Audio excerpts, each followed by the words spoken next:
थकित को शांति का वचन। भाई भक्त सिंह के द्वारा दिसंबर 23। उनका जाना आवश्यक नहीं, तुम ही इन्हें खाने को दो। मत्ती रचित सुसमाचार 14 अध्याय 16 पद। यदि हम सच्चाई और यथार्थ रीति से कह सकते हैं कि प्रभु यीशु मसीह हमारे व्यक्तिगत उद्धारकर्ता बन गए हैं, तो हमें अपने आसपास के भूखे लोगों को आत्मिक रोटी देने में सक्षम होना चाहिए। हम जहाँ भी रहें, चाहे गांव में हो या शहर में, अपने आस पड़ोस में या मोहल्ले में ऐसे कई लोग मिल जाएंगे जो भूखे हैं, शर्म के काम कर रहे हैं और अंधेरे में जी रहे हैं, हारा हुआ जीवन जी रहे हैं। हम सभी के लिए प्रभु की आज्ञा है, तुम उन्हें खाने को दो।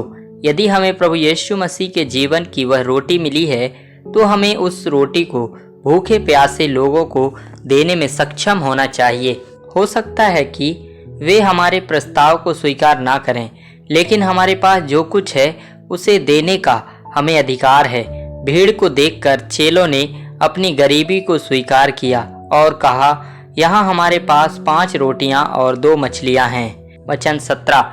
जब हम अपनी सच्ची आंतरिक आध्यात्मिक स्थिति को जानते हैं और अपनी गरीबी को स्वीकार करते हैं, तभी दूसरों की भूख शांत हो सकती है। अगर हम सोचते हैं कि हमारे पास देने के लिए बहुत कुछ है, तो हम भूखे और असहाय को संतुष्ट नहीं कर सकते और प्रभु के काम नहीं आ सकते। जब चेलों ने अपनी गरीबी का अंगीकार किया, तो प्रभु ने कहा, उन्हें यहाँ मेरे पास ले आओ। वचन 18। हमें वह सबक सीखने को मिला है।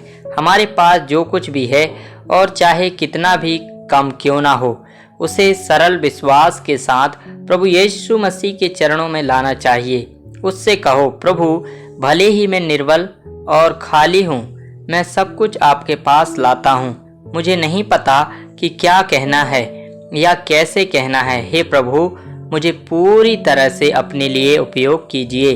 उसी तरह अपना धन, समय और शक्ति प्रभु को देने में संकोच ना करें। यह हमें उपयोग करने का परमेश्वर की रीति है। लेकिन जब भी हम अपने पास उपलब्ध चीज़ों को अपने लिए उपयोग करने का यत्न करते हैं, तो हम पाते हैं कि इससे कोई अंतर नहीं पड़ता कि हमें कितना मिलता है, क्योंकि इससे हमें संतुष्टि नहीं मिलेगी।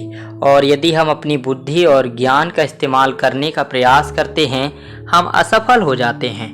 हमें अपना सब कुछ प्रभु के पास लाना चाहिए। यहाँ कुछ जौ की रोटियाँ और कुछ मछलियाँ थीं, परंतु प्रभु ने उन्हें आशीष दी और उनकी संख्या बढ़ाई और निसंदेह उन्हें भी स्वादिष्ट बनाया। उसी तरह जब भी हम अपने परिश्रम पर परमेश्वर की कृपा का दावा करते हैं, हम पाते हैं कि यह काम करता है। कभी कभी हम नहीं जानते कि क्या कहना है। हमें यह कहते हुए लोगों से बात करने में डर लगता है कि वे मुझ पर विश्वास नहीं करेंगे। मैं बोल नहीं सकता क्योंकि मेरे पास समझ या ज्ञान नहीं है। मैं ठीक से कुछ नहीं जानता।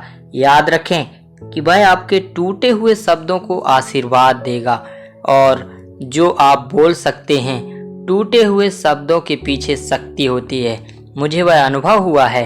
ये टूटे हुए शब्द अमुक को कैसे मना सकते हैं, लेकिन मैंने पाया कि हर शब्द किसी न किसी के लिए आशीर्वाद था। यदि प्रभु रोटियों पर आशीष दे सकता है, तो निश्चय ही वह हमारे वचन पर शब्द दे सकता है। यह हर मामले में सच है। यदि हम चाहते हैं कि हमारे पड़ोसी और सहकर्मी हमारे द्वारा आशीषित हों, तो आइए हम प्रभु से यह कहने से ना डरें, मेरी जीभ को छूकर उस वचन को धन्य कह जो मैं तेरे नाम से बोलता हूँ। क्योंकि हम जानते हैं कि मनुष्य दुख में हैं और वे एक संदेश चाहते हैं। यदि आप एक इच्छुक सहकर्मी हैं, तो परमेश्वर आपका उपयोग कर सकता है।